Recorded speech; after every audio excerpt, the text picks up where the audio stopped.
ফের জোরালো ভূমিকম্প। ভোররাতে শক্তিশালী ভূমিকম্পে কেঁপে উঠল কার্গিল। ভূমিকম্প এতটাই শক্তিশালী ছিল যে লাদাখ পর্যন্ত সেই কম্পন অনুভূত হলো।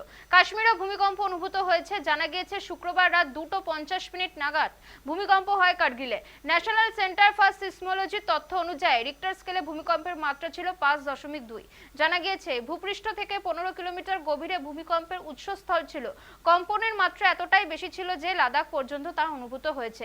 আতঙ্ক ছড়িয়েছে স্থানীয় বাসিন্দাদের মধ্যে। তবে ভূমিকম্পে এখনো বড় ক্ষয়ক্ষতির খবর পাওয়া যায়নি। লেহ ও লাদাখ সিসমিক জোন 4 এর ওপরে অবস্থিত, যা অত্যন্ত ভূমিকম্প প্রবণ। হিমালয়ের নিচে থাকা টেকনিক্যাল প্লেটের সংঘর্ষের কারণে প্রায়শই ভূমিকম্প অনুভূত হয়। বিগত এক মাসে একাধিকবার ভূমিকম্প হয়েছে। গত 8ই মার্চ নেপালে শক্তিশালী 5.1 মাত্রা ভূমিকম্প হয়, যার কম্পন ভারত, বাংলাদেশ, চীন ও ভুটানে অনুভূত হয়েছিল। তার আগে গত মাসে অসমে 5 মাত্রা ভূমিকম্প হয়েছিল।